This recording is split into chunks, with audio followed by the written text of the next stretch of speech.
Hola a todos, mi nombre es Lucía Holman, soy residente de primer año del Hospital Ramos Mejía y junto a mi compañera Micaela González le presentamos nuestro Ateneo que se llama Un Dúo Explosivo y es a propósito de un caso que tuvimos en el hospital el año pasado. Comenzamos con el caso índice. Se trata de un paciente joven de 22 años de edad que el 7 de mayo consulta a la guardia por tos.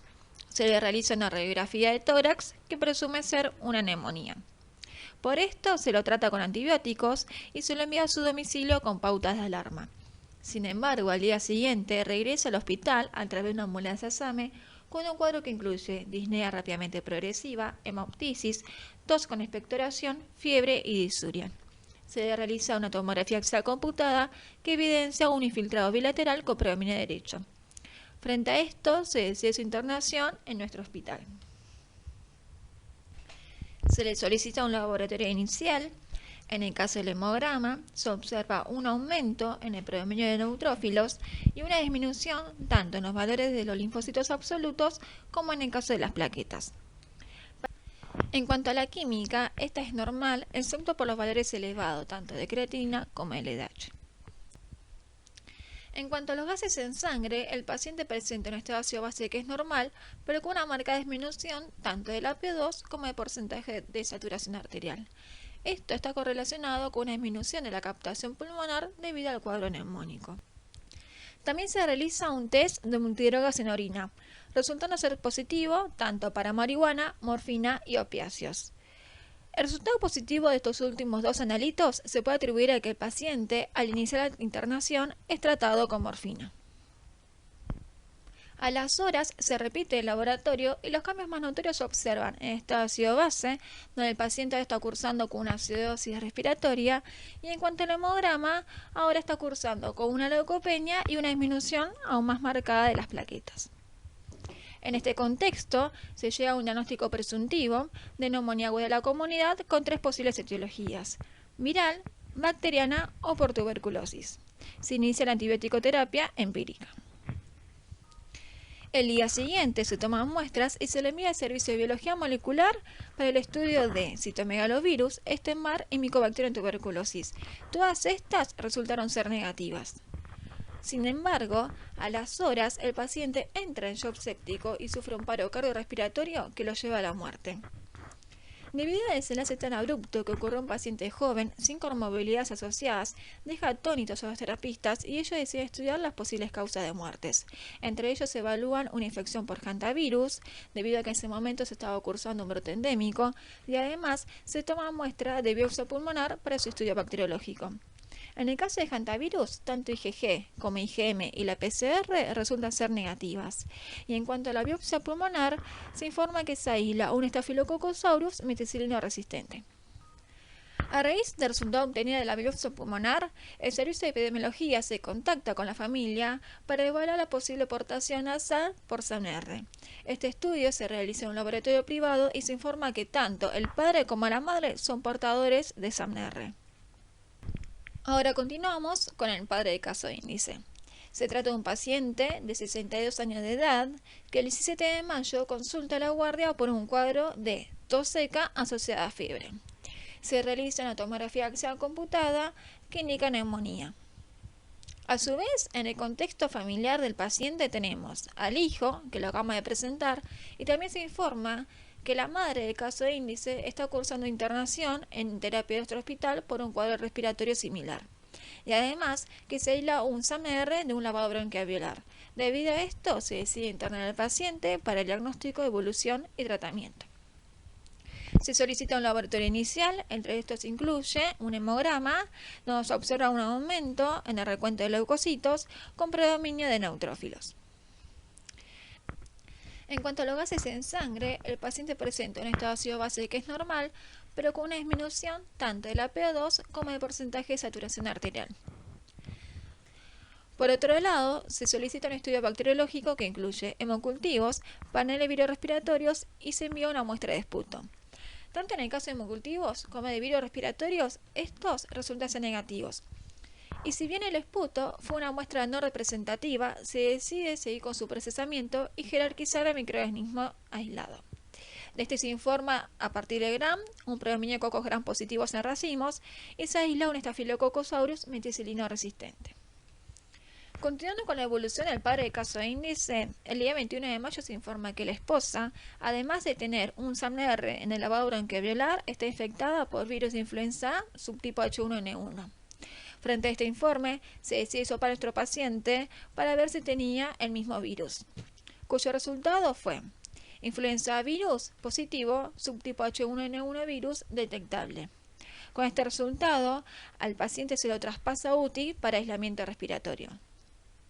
El paciente cursa en internación con regular estado en general, pero estable, por lo cual el 4 de junio se decide su alta médica y seguimiento por consultorios externos.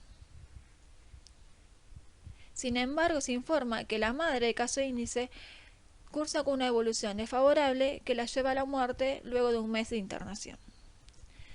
Para resumir el caso familiar, lo vamos a hacer a través de la clínica y del laboratorio. Comenzamos con el caso índice, el cual el 8 de mayo cursa internación en terapia por un cuadro respiratorio que al día siguiente lo lleva a la muerte. Del laboratorio se hace un descarte de hantavirus y además se aísla un SAMR de biopsia pulmonar. Continuamos con la madre, la cual el 13 de mayo cursa internación en terapia otro hospital por un cuadro respiratorio de una evolución desfavorable que la lleva a la muerte luego de cursar un mes de internación. Del laboratorio se determina la colonización nasal de SAMR, se aísla un SAMR de un lavado bronquiovelar y además se detecta viroinfluenza A subtipo H1N1. Por último, en el caso del padre, el 17 de mayo cursa internación por un cuadro respiratorio de una evolución favorable que lo lleva a la alta médica. Del laboratorio, igual que la madre, se determina la colonización nasal de SAMR, se aísla un SAMR de esputo y se detecta virus de influenza A subtipo H1N1. A través del resumen del grupo familiar se puede decir que, a pesar de no contar con la detección de virus de influenza A H1N1 en el caso índice, debido al contexto familiar, se puede asumir que este, junto a SAMR, son responsables del cuadro neumónico y del desenlace fatal que sufre el caso índice. Ahora los dejo con mi compañera Micaela, que le va a hablar de los microorganismos presentados. Bueno, como dijo mi compañera, vamos a empezar haciendo un breve resumen de lo que son las características principales del virus de la influenza. Vamos a comenzar por decir que es un virus envuelto de forma esférica con una cápside helicoidal. Tiene la particularidad de tener su material genético formado por ARN que se encuentra segmentado, lo cual lo hace más lábil a las mutaciones por traslocación. Este material genético está compuesto por 8 segmentos que codifican para diferentes estructuras, siendo las principales la hemaglutinina y la neuraminidasa. Su ciclo comienza cuando ingresa a la célula mediante endocitosis mediada por la interacción entre la hemaglutinina y el receptor celular. Tiene la particularidad de que a pesar de ser un virus ARN, su ciclo es nuclear, no del citoplasma. Luego, al ensamblarse los virones, salen por brotación. Y esta brotación es medida por la neuraminidasa, que es la que se encarga de clivar la unión entre la hemaglutinina y el receptor. Existen distintos tipos de influenza A, B y C, siendo la influenza A y la B las que generan brotes anuales. Ya hablando específicamente de la influenza A, se conocen distintos subtipos de ella dependiendo qué hemaglutinina y neuraminidasa posean. Existen 18 tipos de hemaglutinina y 11 de neuraminidasa, encontrándose en humanos hemaglutinina de tipo 1 y 3 y neuraminidasa de tipo 1 y 2. Es imposible la erradicación del virus de la influenza y es gracias a ello que es propensa a generar brotes. ¿Por qué es imposible su erradicación? En primera instancia, porque tiene una alta tasa de mutación. Tiene la capacidad de generar tanto un drift como un shift antigénico, que son mutaciones a corto y largo plazo de tanto la hemaglutinina como la neuraminidasa. Una de las otras razones por las cuales es imposible su erradicación es que posee muchos reservorios animales. El virus de la influenza puede ser transmitido de 3 formas. La primera es directo del ave al humano, la segunda del humano al humano y la tercera a través de un huésped intermediario que pueden ser normalmente los cerdos y en esta última es donde ocurren la mayor cantidad de mutaciones en el genoma debido a la transposición de los genes que ocurren dentro del huésped intermediario si éste está infectado por el virus de la influenza acompañado por otros virus. En cuanto a la patogénesis, el virus de la influenza entra por la vía respiratoria mediante aerosoles y genera una infección local en el tracto respiratorio. De esta forma, el virus puede generar fiebre, dolor de cabeza, dolor muscular, tos y dolor de garganta. La variabilidad clínica es muy grande y puede ir desde una infección asintomática hasta la producción de neumonía y puede llevar a la muerte del paciente. Esto último se genera principalmente en pacientes que son grupo de riesgo, que son los niños, ancianos, embarazadas y personas con enfermedades crónicas o enfermedades de base. La transmisión humano-humano ocurre principalmente en otoño y en invierno. Para el diagnóstico de la influenza A pueden utilizarse diversas muestras. Puede utilizarse un hisopado nasal, un hisopado faríngeo, un esputo, lavado broncoalveolar, aspirado nasal, aspirado traqueal y aspirado broncoalveolar. La mejor muestra siempre va a ser aquella que sea tomada cuando haya máxima expresión del virus y se conoce que esto se genera entre el día -1 y +3 respecto al comienzo de los síntomas. En nuestro laboratorio hacemos el diagnóstico de la influenza A utilizando técnicas moleculares. Se realiza una amplificación de ácidos nucleicos por una PCR real-time. Esta PCR es in-house y sigue los manuales de la CDC. Utiliza como target específico de la influenza A el gen INF-A y para lograrse la subtipificación se utiliza como gen target el de la hemalutinina de tipo 1. Sabiendo que el único tipo de influenza A que infecta a los humanos que tiene la hemalutinina de tipo 1 es el H1N1. Ahora vamos a pasar a hablar de las características principales del Staphylococcus aureus. Vamos a comenzar por decir que es un coco gram positivo que se dispone en racimos. Es un colonizante habitual de la piel que puede actuar como patógeno primario y como patógeno oportunista. En el caso de actuar como patógeno primario, genera infecciones leves en la piel, como foliculitis o la presentación de forúnculos. Puede también generar bacteriemias temporales, pero estas suelen resolverse por sí solas sin necesidad de tratamientos. Por otro lado, como patógeno oportunista, normalmente en pacientes con factores predisponentes, puede generar bacteriemias persistentes y, al tener la capacidad de generar focos a distancia, puede generar infecciones en válvulas cardíacas, infecciones osteoarticulares, de piel y de partes blandas, entre otras. Los principales factores de virulencia más relevantes son la formación de biofilms y la capacidad de generar resistencia a distintos antibióticos. Yo voy a hablar principalmente a la resistencia a los beta-lactámicos, ya que en nuestro caso se trataba de un Staphylococcus aureus meticilino resistente. El biofilm es un ecosistema microbiano organizado donde las bacterias forman una comunidad y se caracteriza por la excreción de una matriz adherente que las protege. Las bacterias del exterior están creciendo de forma exponencial, por lo cual los beta-lactámicos, por ejemplo, que son antibióticos que atacan la formación de la pared, tienen efecto sobre ellas.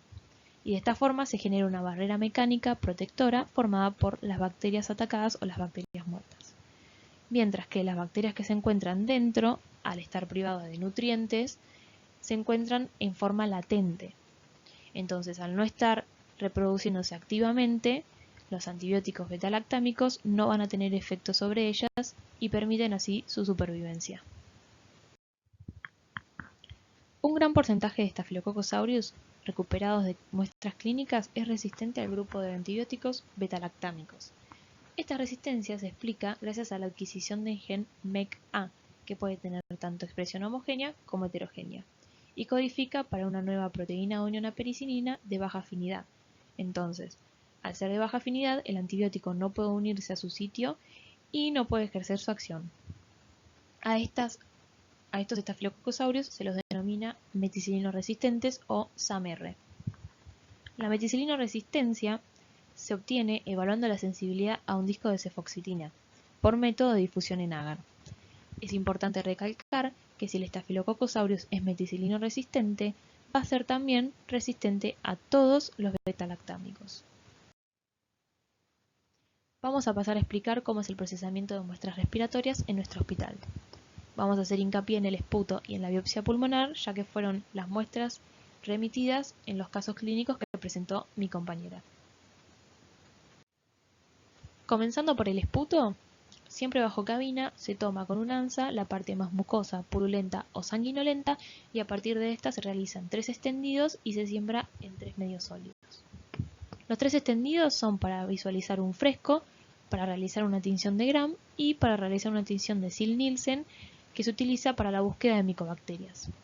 Luego, los 3 medios sólidos son agar chocolate, agar sangre y CLD. En esta se siembra haciendo 4 estrías por agotamiento. En el caso del agar sangre y agar chocolate se necesita una incubación con 5% de dióxido de carbono.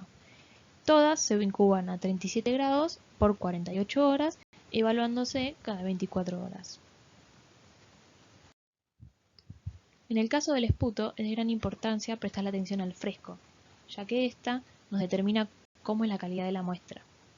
En el caso de que haya más de 25 leucocitos y menos de 25 células por campo, consideramos una muestra representativa.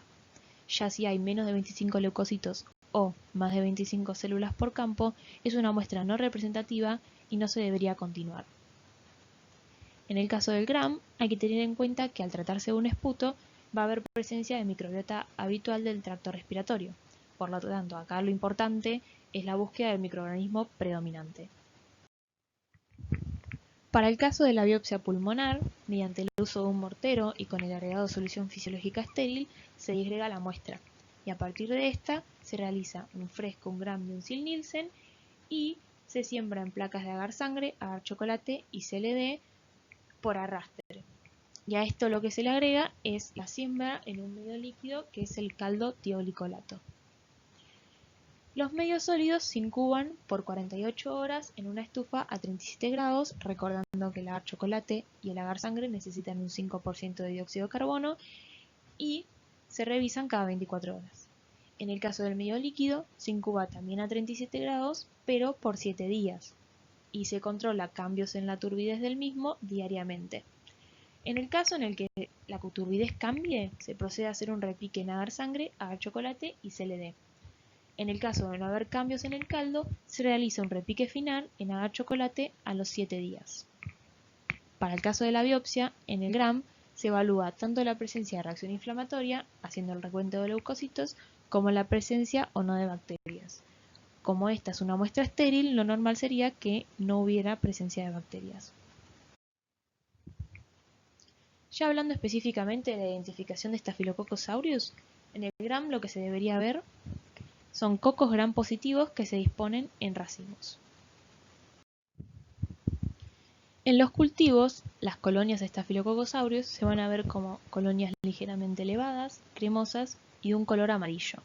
En el caso de ser agar sangre, se va a ver también una beta-hemólisis. Para todas las colonias que tengan estas características, se hace la identificación mediante la prueba de la coagulasa, la DNasa y del manitol. En el caso de la coagulasa es muy importante para los estáfilos, ya que nos diferencia el Staphylococcus aureus del resto de los estáfilos coagulasa negativos. Comenzando con la prueba de la coagulasa, esta se realiza en tubo y pone en manifiesto la presencia de la proteína coagulasa.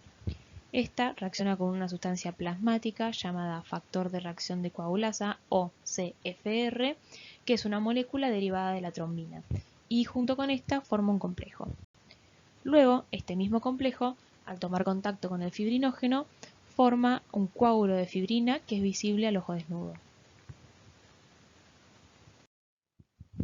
Continuando con la prueba de la DNasa, esta lo que hace es evaluar la presencia de la enzima desoxirribonucleasa, que lo que hace es degradar ADN eucariota. Esta se ensaya cultivando la bacteria en un agar con DNA eucariota. Durante 24 horas se incuba a 37 grados y luego se revela con ácido clorhídrico.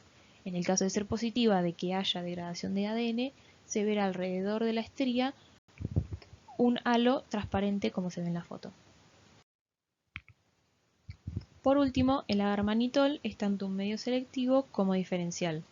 En primera instancia es selectivo gracias a que tiene una gran concentración de sal. y esto lo que hace es evitar el crecimiento de las bacterias gram negativas. Por otro lado, es un medio diferencial debido a que tiene mannitol y un indicador de pH llamado rojo de fenol. De esta forma, las bacterias que son capaces de fermentar mannitol producen ácidos y se van a ver de color amarillo, mientras que las bacterias que no son capaces de fermentar el mannitol se verán de color rosa o rojo.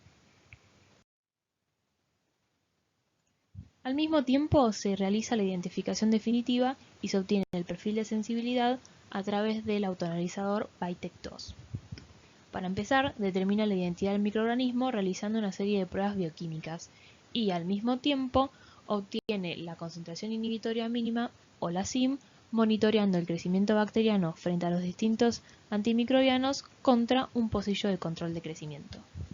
Luego, utiliza un sistema experto llamado Advanced Expert System para comparar los resultados con su base de datos. La identidad, por un lado, la proporciona junto a un porcentaje de similitud que se obtiene al comparar los resultados de las distintas pruebas fenotípicas con la base de datos. Por otro lado, de la misma forma, la interpretación del antibiograma se obtiene al comparar las SIM obtenidas con la tarjeta contra los valores de SIM fenotípicos incluidos en la base de datos. Para el caso de la resistencia a meticilina en el Staphylococcus aureus, utiliza un test de screening de resistencia a cefoxitina, donde el resultado puede ser positivo o negativo, junto con la interpretación de la SIM de la oxacilina. En el caso de que haya meticilina resistencia, el analizador compara el perfil obtenido con una base de datos y arroja cuáles son las probabilidades de que la cepa tenga diferentes mecanismos que expliquen dicha resistencia. En este caso, la que tiene más estrellas o la que es más probable es la modificación de las PBP por la adquisición del gen MEC-A. Vamos a hablar ahora un poco sobre la epidemiología y la vigilancia del SAMR. La aportación nasal del Staphylococcus aureus es persistente en entre un 20 y un 60% de los pacientes sanos. La vigilancia tiene objetivos clínicos y terapéuticos y de control de infección. No se busca la erradicación de la colonización. Se van a tomar iniciativas en casos especiales como en pacientes que cursan cirugías importantes. Lo que se va a buscar en estos es decolonizarlos.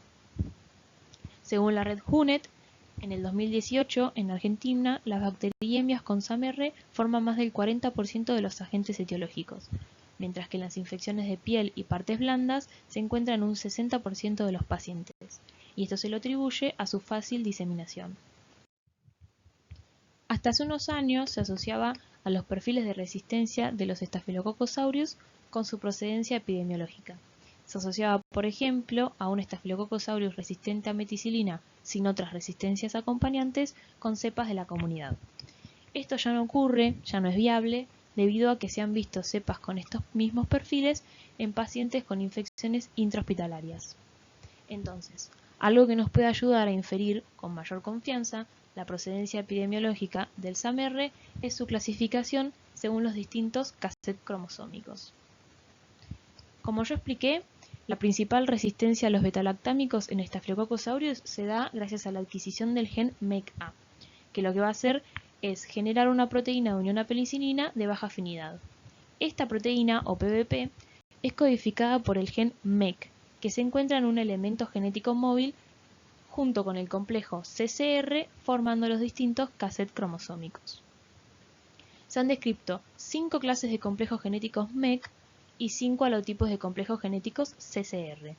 Ahora, todas las posibles combinaciones que pueda haber entre ellas van a formar lo que se llaman los cassettes cromosómicos, de los cuales se clasifican del tipo 1 al tipo 6. Y el tipo 1, 2 y 3 se asocian con cepas intrahospitalarias, mientras que el 4, el 5 y el 6 se asocian con cepas de la comunidad. Entonces, una forma más confiable de determinar la procedencia del SAMR aislado con fines epidemiológicos sería la determinación mediante PCR del cassette cromosómico, que va a contener en él los genes que expresan para la nueva PBP de baja afinidad. Ya hablando específicamente de la vigilancia del SAMR, para realizar un screening, desde el punto de vista metodológico, se hace un hisopado de las zonas más adecuadas, siendo las narinas las de primera elección y luego la axila o perineo. A partir del hisopado se puede buscar el SAMR de diferentes formas. La primera es la siembra en un agar manitol salado con un agregado de 4% de cefoxitina. Se crea así un medio selectivo que permite el crecimiento de las bacterias meticilino resistentes y al mismo tiempo, al tener manitol y un indicador de pH, como ya expliqué, las bacterias que sean capaces de fermentar el manitol darán un color amarillo característico, como lo hace el Staphylococcus aureus. Ahora, como el SAMR no es el único que puede crecer con estas características, es inevitable que se haga la confirmación de la identidad. También se pueden utilizar medios cromogénicos comerciales, en donde se van a observar las colonias de un color característico dependiendo de la marca que se utilice, que nos va a permitir identificar el SAMR. Bueno, habiendo hecho un repaso de las características y del diagnóstico de tanto del virus de la influenza como del SAMR, mi compañera a continuación hablará sobre la coinfección que generan los mismos. Ahora vamos a hablar un poco de lo que es la coinfección virus influenza A con SAMR. Generalmente se presenta como un cuadro de neumonía bacteriana secundaria al virus de influenza y a través de estudios realizados tanto en periodos pandémicos como de circulación estacional de virus de influenza se ha hallado una relación de un 18 y 33% en periodos pandémicos y de un 50 a un 90% en circulación estacional. Hay que aclarar que los estudios fueron realizados en determinadas poblaciones, es decir, en adultos, en pediátricos y en determinadas regiones, es decir, que no está descrito para la población en general. Por otro lado, se ha informado que existen al menos 15 especies de bacterias que pueden dar a la coinfección con el virus de influenza. De estas, al menos 4 están asociadas a cuadros neumónicos, y entre ellos se puede informar a Staphylococcus aureus, Streptococcus pneumoniae, Legionella pneumophila y Haemophilus influenza. De esto, los Staphylococcus aureus son los que están asociados a tasas mayores de mortalidad. Y en cuanto a la prevalencia, generalmente predominan los Streptococcus pneumoniae seguidos de Staphylococcus aureus. A través de un estudio que se realizó en la pandemia de 2009 en un hospital australiano, se informó que los Streptococcus pneumoniae se presentaron en un 32%, mientras que los Staphylococcus aureus en un 26%, y de estos totales, el 15% pertenecían a los meticilinos resistentes. Continuando con las características clínicas, podemos decir que generalmente se presenta como una neumonía severa, que puede ser de tipo necrotizante, puede estar acompañada de hemoptisis, hipotensión, pueden cursar con leucopenias o leucocitosis. Generalmente sufre insuficiencia respiratoria, que generalmente hace que requiera ventilación mecánica. Tiene infiltrados multilobulares, tiene una alta progresión a shock séptico y están asociadas a altas tasas de mortalidad. Y a diferencia de las clásicas neumonías bacterianas, que generalmente afectan a personas que son añosas o que tienen comorbilidades asociadas, se ha visto que en los casos de coinfección ocurren en pacientes que son jóvenes, de 14 a 42 años, y que no tienen factores predisponentes. Si bien la asociación entre el virus de influenza A y la posterior infección bacteriana se conoce hace tiempo, los mecanismos por los cuales esto ocurre todavía no están del todo claros y se proponen varios. Entre ellos podemos nombrar el daño de las células epiteliales pulmonares, donde históricamente se estableció como principal mecanismo de sinergia. El daño puede ser de dos maneras, de una manera directa, a través del ciclo de replicación viral, o indirecta, ocasionado por el entorno inflamatorio en respuesta a la infección viral. El daño de las células expone el sitio de unión para bacterias patógenas y altera las bacterias comensales, favoreciendo así a una infección invasiva. También produce un aumento de la adherencia bacteriana. Y por otro lado, se ha adjudicado a la neuraminidasa viral a que elimina los residuos de ácido oxálico y expone así sitio de unión para las bacterias. Lo que se ha observado es que el daño de células epiteliales ocurre en el 6º a 8º día post-infección viral, favoreciendo así a una subsiguiente infección bacteriana. Por último, se postulan los factores inmunes, que últimamente han tenido un gran peso. Esto se basa en que, posteriormente a una infección viral, se desencadena la respuesta inmune innata, que es suficiente para combatir una infección bacteriana, favoreciendo así a una infección invasiva. Para poder explicar la tercera teoría, ejemplificamos con un ambiente normal, en donde los macrófagos alveolares proporcionan la primera línea de defensa frente a una infección respiratoria. En el caso de tener una infección por bacterias, como puede ser en el caso de Staphylococcus aureus. Estos son reconocidos por las células dendríticas y secretan grandes cantidades de interleuquina 1, 6, 21 y 23 que dirigen una respuesta de tipo TH17, donde los linfocitos secretan grandes cantidades de interleuquina 17 y 22. Por un lado, interleuquina 17 estimula la producción de factores de crecimiento de neutrófilos y su posterior reclutamiento en el pulmón. Por otro, interleuquina 22 estimula la producción de péptidos antimicrobianos como la beta-anfencina y la hipocalina 2 que ayudan a resolver la infección bacteriana, eliminándolo así de las vías respiratorias. Ahora, en el caso de tener una confección por virus de influenza y posterior bacterias, ocurre lo siguiente. Como una respuesta inmune innata frente a la infección viral, las células T gamma delta secretan cantidades de interferón alfa beta y a su vez péptidos microbianos para combatir la infección viral. En los días 6 a 8, como dije, se produce el daño en las células epiteliales y a su vez se monta la respuesta inmune adaptativa, donde las células T alfa beta secretan altas cantidades de interferón gamma. Interferón gamma va a tener varias consecuencias. Una de ellas es cuando se unen a los macrófagos alveolares y alteran así sus propiedades de fagocitosis. Por otro lado, disminuye la expresión de receptores como tipo TOL o de tipo manosa que son necesarios para el reconocimiento bacteriano. Y a su vez, disminuye la secreción de interleuquina 1 que es necesario para una polarización de respuesta TH17 y en consecuencia se secretan bajas cantidades de interleuquina 17 y 22. Entonces, en el caso de tener ahora una posterior infección bacteriana, se va a montar una respuesta inmune que va a ser insuficiente para poder combatirla, favoreciendo así a una infección invasiva. Por último, la colonización nasal tiene un peso importante para dar lugar a una confección, ya que, como dijo mi compañera, la aportación comensal de SALMR es un factor predisponente a la enfermedad estafilocócica invasiva.